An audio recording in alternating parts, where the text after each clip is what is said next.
A very good morning to all of you who have gathered for this sessions or short course on diabetes. We are very happy to have you here today morning, and I'm very happy to welcome Dr. Subramanian, nephrologist of our hospital, here with us. Sir has been a gold medalist in his super specialty, and he is known for his care for the patients. And at SRM, we do run all the 3 shifts dialysis is only by the great efforts of Sir. And Sir has been a good guide for the nurses even in the hospital. Today we are very happy to have Sir with us, and he will be dealing with us on diabetes nephropathy for the next 30 minutes. Over to Dr. Subramanian.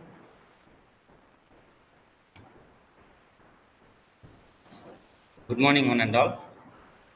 Thank you very much for those kind words of introduction. And at the outset, I would like to appreciate and congratulate the Nursing College on this academic venture. So I'm very happy to know that this sort of CME program has been arranged on diabetes. So in the next 20 to 30 minutes, I'll be talking to you about diabetic nephropathy with special relevance to nursing practice. Can I have the slides, please?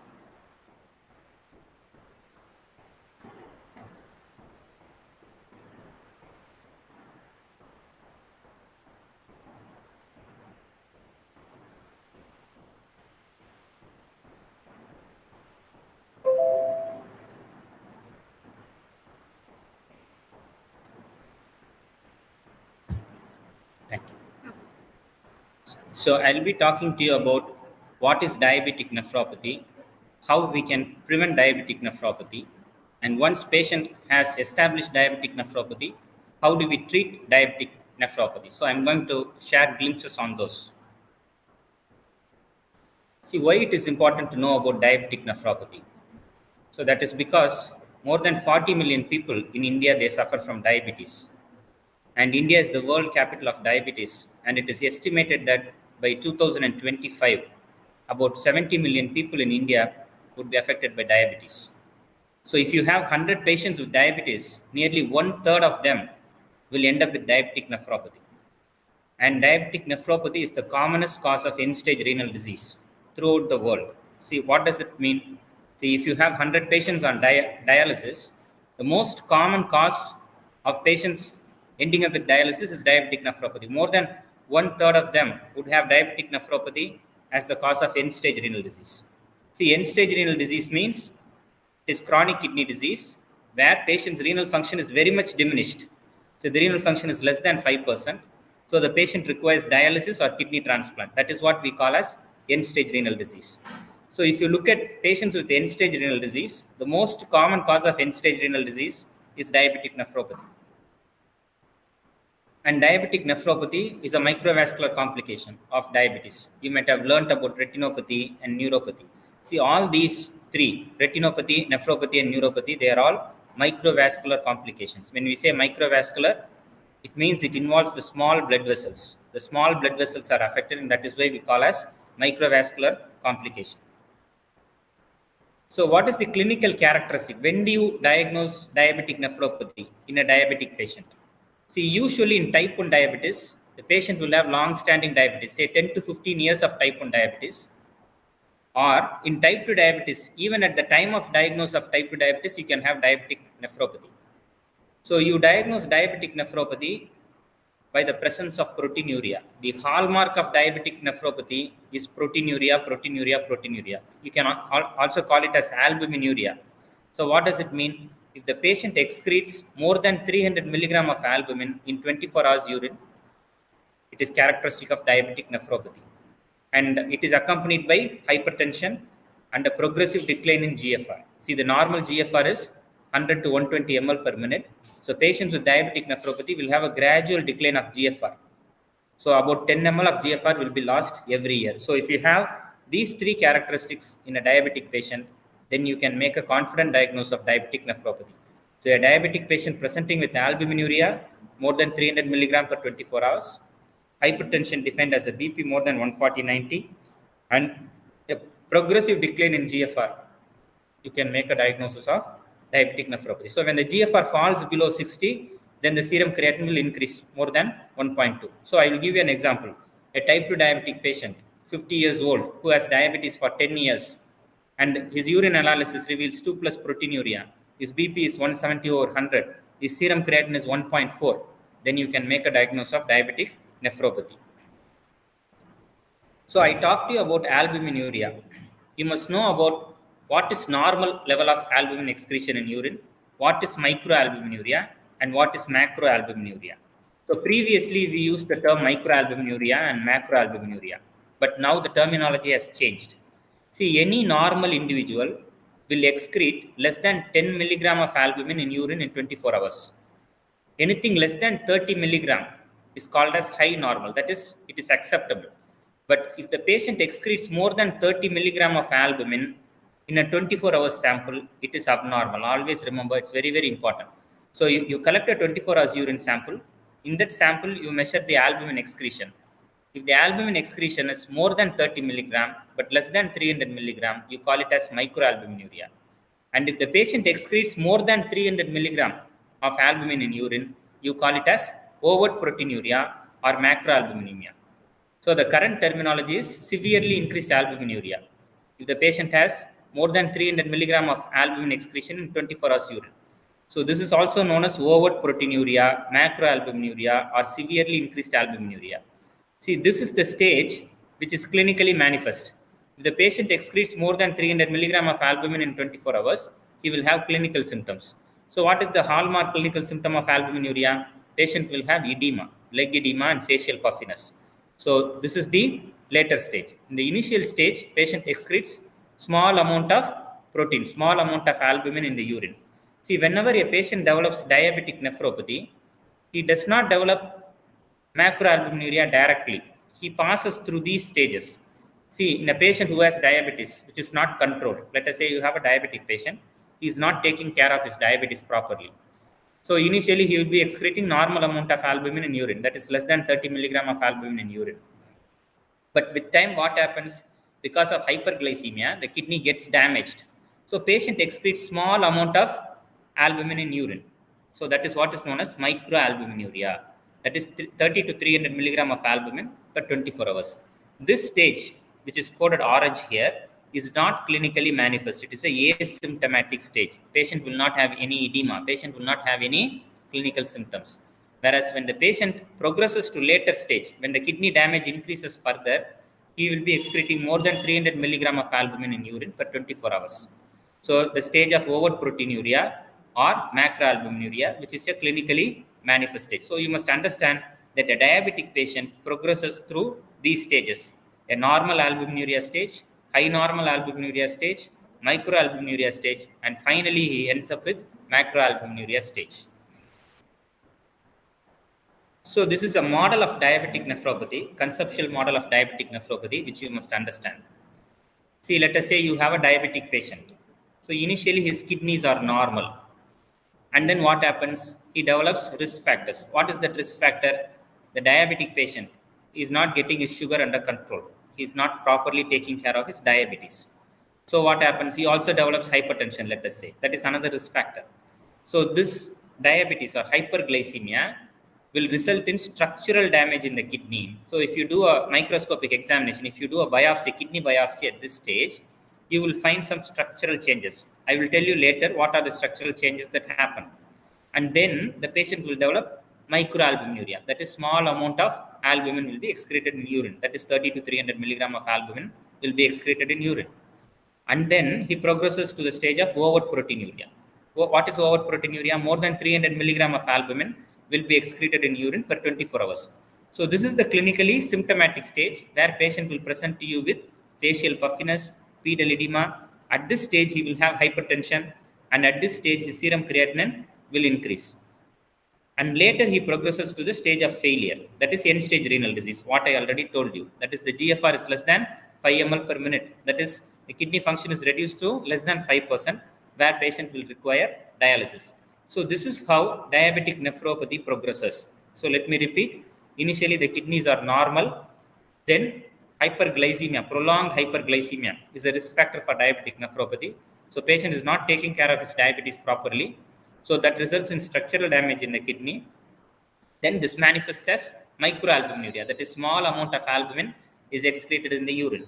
And later it progresses to overt proteinuria or macroalbuminuria, which is a clinically symptomatic stage. Then later patient progresses to kidney failure. So at this stage, patient will require either dialysis or kidney transplantation. So you must understand this model very clearly. Why it is important to understand this model? Because see, up to the stage of microalbuminuria, it is reversible. So if you identify a patient before he develops symptoms, that is at the stage of microalbuminuria, you can reverse it back to normal. See, I have put bidirectional arrows here. Whereas once the patient progresses to overt proteinuria, where he is symptomatic, it is irreversible. That means patient will end up with dialysis. So you must understand that we must identify the patients before he develops symptoms, before he develops overt proteinuria. You have to catch them or identify them at the stage of microalbuminuria. So this is asymptomatic stage. So how will you identify microalbuminuria? You have to subject all diabetic patients at appropriate intervals for a screening. So when you say screening, that means you are identifying asymptomatic patients. You are going to check them for 24 hours urine albumin excretion. If the 24 hours urine albumin excretion is 30 to 300 milligram, you call it as microalbuminuria. And by instituting therapeutic measures, certain drugs at this stage, you can reverse it back to normal. This concept is very, very important. As nurses, you must understand. And another thing, a practical thing about 24 hours urine albumin estimation. You must know how to collect 24 hours urine. So because you are the people who are going to take care of the patients, who are going to remain by the bedside, you are going to instruct the patients, you must know how to collect a 24 hours urine sample. See, it can be done, say, from 6 a.m. today to 6 a.m. tomorrow, or it could be 6 p.m. today to 6 p.m. tomorrow. Anyway, you can do that. But at the start of collection, the patient has to void urine and it has to be discarded. It should not be collected in the container. So you must have a plastic container, say 4 to 5 liter container, and in the lab you have to request for a preservative. And when you start the collection, the first sample, say at 6 o'clock you are starting, patient has to go to the restroom, patient has to void the urine sample. It should not be included because that urine sample has collected in the bladder over a period of say 3 hours or 4 hours. So if you include that sample, your collection will be more than 24 hours collection. So the first sample must always be discarded. And then after that time, after 6 a.m., whatever urine the patient voids has to be included in the container. So next day morning, 6 o'clock, the patient has to once void urine into the container and that has to be included. So this is how a proper 24 hours collection should be done. So at 6 o'clock, patient will say that, no, I don't feel like passing urine. Even otherwise, you have to insist the patient, whatever little bit of urine is there, you must ask the patient to void and it has to be included in the collection. That is how you make a perfect 24 hours urine collection. So if a 24 hours urine albumin excretion is more than 300 milligram, it is called as overt proteinuria. If it is 30 to 300 milligram per 24 hours, it is called as microalbuminuria. In a asymptomatic diabetic patient, you look for microalbuminuria. If it is there, it is an alarm sign. That means we have to take care of his diabetes properly, we have to take care of his hypertension properly, and you must instruct the patient because it is reversible. You can revert back to normalcy. But once patient progresses to overt proteinuria, it is irreversible. It ends up with kidney failure and dialysis. So I'm not going to talk to you much about diabetic nephropathy pathology, but certain points you must know. See, whenever we say chronic kidney disease, in general, it means that the kidneys are contracted, shrunken kidneys. The normal kidney measures about 10 into 4 centimeter. When you look at the ultrasound, radiologist report, you'll find that the kidney size, right kidney will measure 10 into 4 centimeter, left kidney will measure 9.8 into 4 centimeter, like that. That is normal size. So normal size is 9 to 12 centimeter length and 3 to 5 centimeter in width. That is the normal kidney size. So when we say chronic kidney disease, that means there is an irreversible permanent damage affecting the kidney. Whenever the doctors say it is chronic kidney disease, generally it means that the kidneys are contracted. That is, their size is less than 8.5 centimeter. Whereas diabetic nephropathy, it is a form of chronic kidney disease where the kidneys will not be contracted. The kidneys will be normal or they may be even enlarged. It may be more than 12 centimeter. This is a practical point I thought which may be of interest to you. So these are some of the histopathological changes. I am not going to into the depth of it, but you must understand that there is formation of certain nodules, what we call as mesangial nodules. You can see small round structures here. See, this is the glomerulus, and you can see nodule formation in the histopathology, what we call as Kimmel-Wilson nodules. And one of the pathologic hallmarks of diabetic nephropathy is loss of podocytes. See, this is the glomerulus, and this is the capillary tuft. This is the afferent arteriole, this is the efferent arteriole. The capillary tuft is supported by a layer of cells, what we call as podocytes. They are called as podocytes because they have small food processes. See, the hallmark of diabetic nephropathy is loss of these podocytes. These podocytes are supporting cells. Okay, so they are lost in urine by a process known as apoptosis. They are shed into the urine. As a result, the mechanical support for these capillaries is lost, and that is why patients develop proteinuria. See, at the beginning itself, I told you the hallmark of diabetic nephropathy is albuminuria or proteinuria. Why there is albuminuria? Because these podocytes are lost in urine. So similarly, in the retina, you have certain supporting cells, what you call as pericytes. These pericytes are lost, and that is why patient develops diabetic retinopathy. See, this is the electron microscopic appearance. The capillary tuft, you can see small podocytes, you can see the food processes. This is a normal kidney where you can see interdigitating network-like food processes you can see. Whereas in a patient who has a diabetic nephropathy, you can see the capillary loops where there is absence of the food processes. As a result, there is proteinuria. So I told you that one of the most important mechanisms of kidney damage in diabetic nephropathy is hyperglycemia. See, why diabetic patients develop diabetic nephropathy? Diabetic nephropathy is nothing but kidney damage occurring in a patient who has diabetes. So, main contributing factor to diabetic nephropathy is uncontrolled hyperglycemia. A diabetic patient who is not taking care of his glycemic control for years together, say 5 years, 10 years, is not properly taking his drugs, his HbA1c is always more than 8, then he will end up with diabetic nephropathy. But that is not the only factor. There are other factors also which contribute. Genetic factors. Like if one of the first degree family members have diabetic nephropathy, say let us say mother had diabetic nephropathy, now son has developed diabetes. That means the son is also likely to develop diabetic nephropathy. So you must understand genetic factors also play an important role in the pathogenesis of diabetic nephropathy. Certain hemodynamic factors also contribute to diabetic nephropathy. So what is that hemodynamic factor? When I say hemodynamic factor, see, there is activation of the renin-angiotensin system. You might have heard about renin-angiotensin system. See,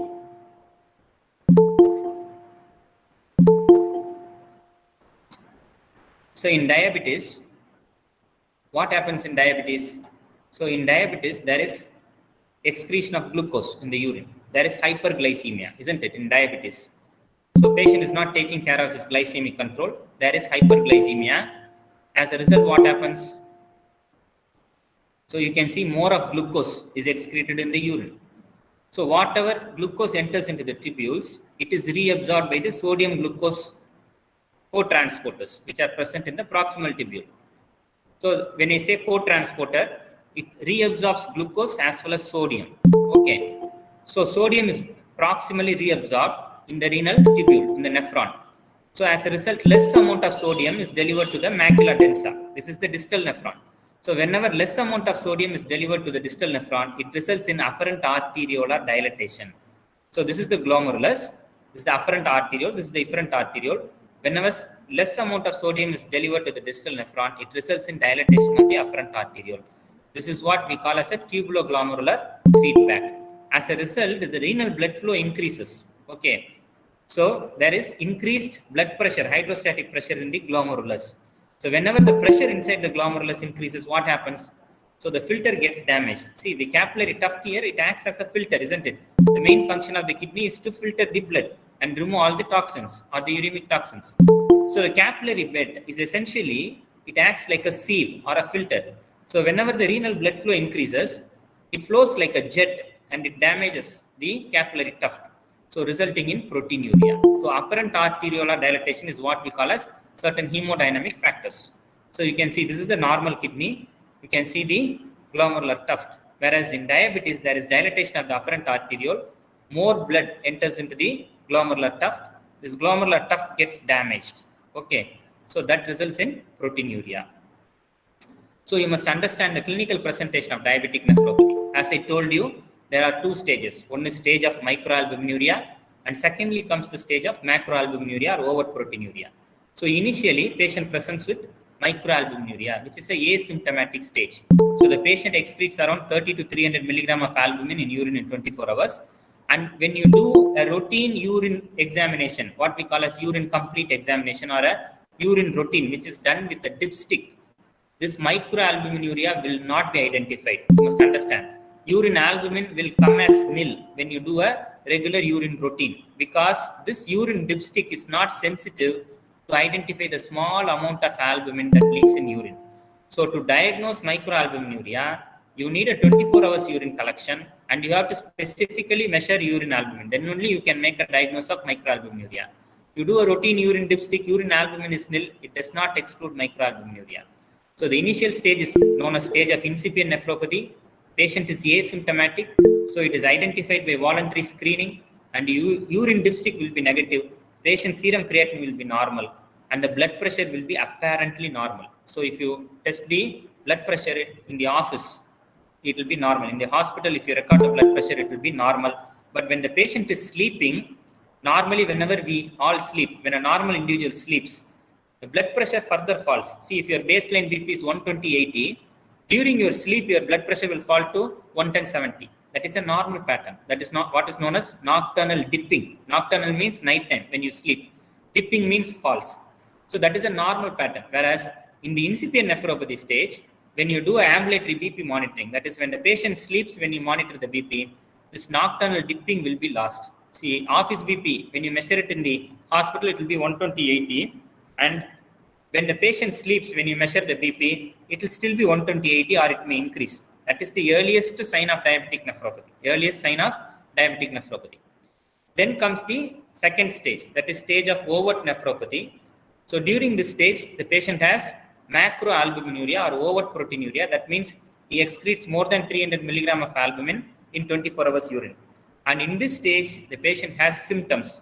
What is the characteristic symptom? Edema. Leg edema is the characteristic symptom. Facial puffiness will be there. Patient will have hypertension. If you check the BP in the office, it will be high. It will be more than 140/90. Patient will have renal failure. See, whenever we say renal failure, you must understand serum creatinine is more than 1.2. A serum creatinine more than 1.2 is what we call as renal failure. That means GFR is less than 60 ml. See, the normal GFR is 100 to 120 ml per minute. When the GFR falls less than 60 ml per minute, that is what we call as renal failure. That is 50% of GFR must be lost to call it as renal failure.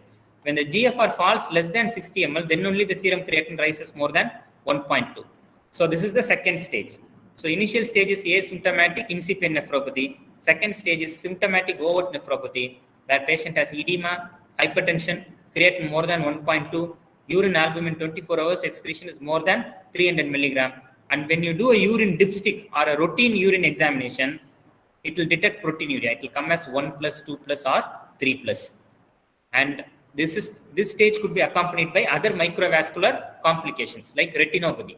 That is why from the nephrology OP, we often refer patients to our ophthal colleagues, because we will detect diabetic nephropathy. Usually there will be coexisting neuropathy and retinopathy. We will always look for retinal changes. So we refer the patient to ophthal department for a fundus examination. So these are the two stages of diabetic nephropathy. Incipient nephropathy followed by overt nephropathy. Incipient stage is asymptomatic, reversible stage. Overt nephropathy is a symptomatic stage, but it is irreversible. It will end up in end-stage renal disease, patient requiring dialysis or transplantation. So now I told you that the incipient stage is reversible, asymptomatic, and it can be identified only by routine screening of asymptomatic patients. So how do you screen and when do you screen? See, in type 1 diabetes, in type 1 diabetes, we can predict the onset of diabetes. Okay. So from the 5 years after the onset of type 1 diabetes, every year we have to screen for microalbuminuria. In type 2 diabetes, right from the time of diagnosis of type 2 diabetes, every year we have to screen for microalbuminuria. So annual screening is recommended. In type 1 diabetes, 5 years after the onset of diabetes. See, in type 1 diabetes, we can predict the onset, whereas in type 2 diabetes, we cannot predict the onset. That is why in type 1 diabetes, 5 years from the onset of type 1 diabetes, And type 2 diabetes, every year, right from the time of diagnosis, we have to screen for microalbuminuria. So when do you screen for microalbuminuria? First, you ask for a urine routine. In the urine routine, if there is no proteinuria, overt proteinuria, then only we screen for microalbuminuria. If you do a urine routine, that means if it reveals 1 plus or 2 plus proteinuria, what does it mean? Patient has already developed overt nephropathy.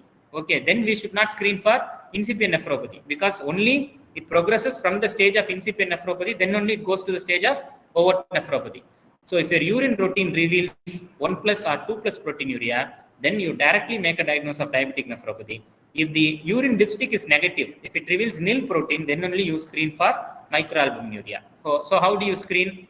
So best way will be to collect a 24 hours urine sample, and you have to give the 24 hours urine sample to the lab.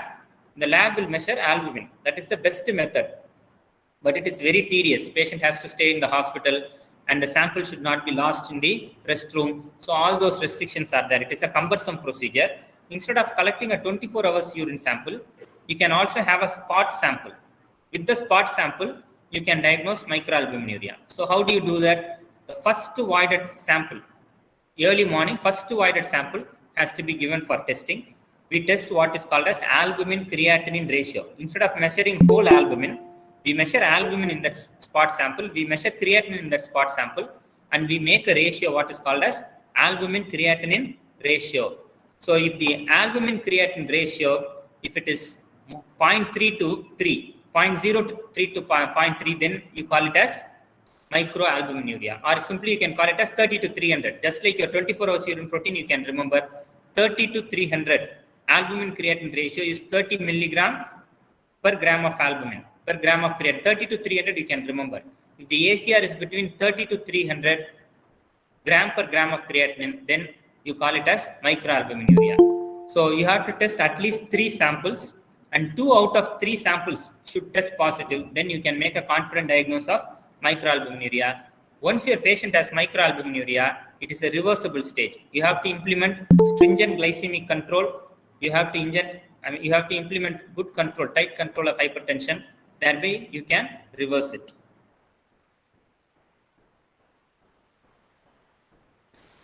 So these are the methods by which you can prevent diabetic nephropathy. So you identify a patient who is in the stage of microalbuminuria. You implement a good glycemic control. Usually your HbA1c target is less than 7%, and a good BP control. Your BP target is less than 130/80, and you give the patient what are known as renin-angiotensin system blockers. So what are they? So we have AC inhibitors like captopril, enalapril, ramipril, and angiotensin receptor blockers like losartan, telmisartan, valsartan. So these are the commonly used drugs, renin-angiotensin system blockers. By using these drugs in the stage of microalbuminuria, you can prevent the progression to overt diabetic nephropathy. And non-pharmacological intervention is also very important. That means lifestyle intervention, weight control, a healthy exercise, so avoidance of smoking. All these are non-pharmacological measures that are very, very important. So these are the preventive aspects of diabetic nephropathy. Now, once the patient develops overt nephropathy, how do you treat overt nephropathy? So treatment is, again, once the patient develops overt nephropathy, again we implement good glycemic control, we implement blood pressure control, and once patient ends up with renal failure, we advise dialysis or kidney transplantation. So these are some of the things that you must understand. And to summarize, when we say diabetic nephropathy, it progresses through 2 stages. So first stage of microalbuminuria or incipient nephropathy. The second stage is stage of overt proteinuria or overt nephropathy. So when I simply say diabetic nephropathy, it means overt nephropathy. And the hallmark of overt nephropathy is overt proteinuria, meaning a 24 hours urine albumin excretion more than 300 milligram. And the stage of incipient nephropathy precedes overt nephropathy. And screening of microalbuminuria is very, very important to prevent progression to overt nephropathy. Glycemic control, blood pressure control, renin-angiotensin system inhibitors, and lifestyle modification are the key primary prevention measures for diabetic overt nephropathy. Thank you so much for your kind listening.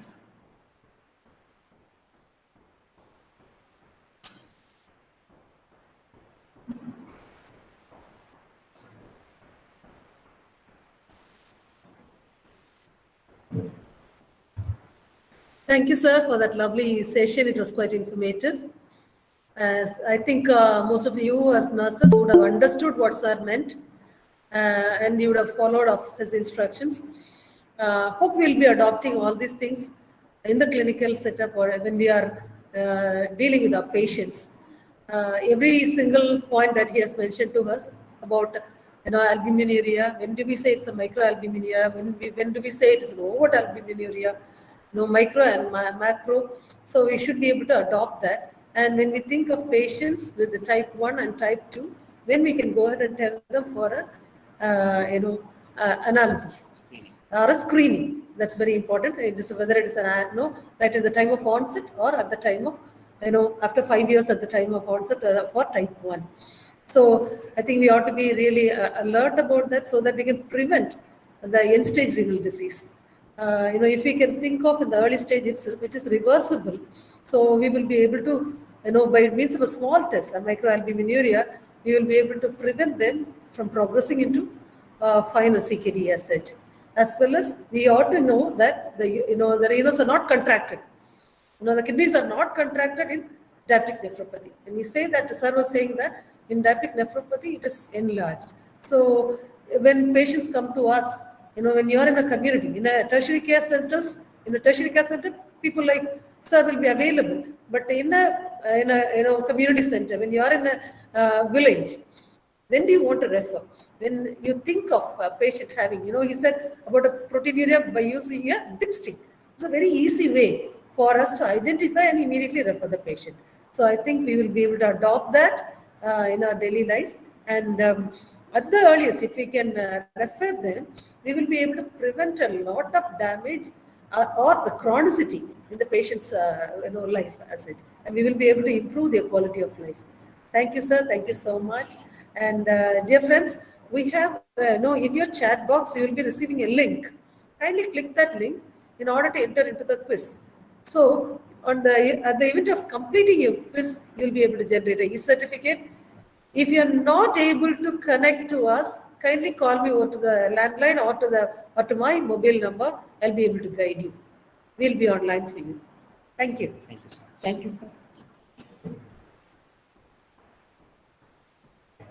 Yes, sir. Thank you so much. Thank you.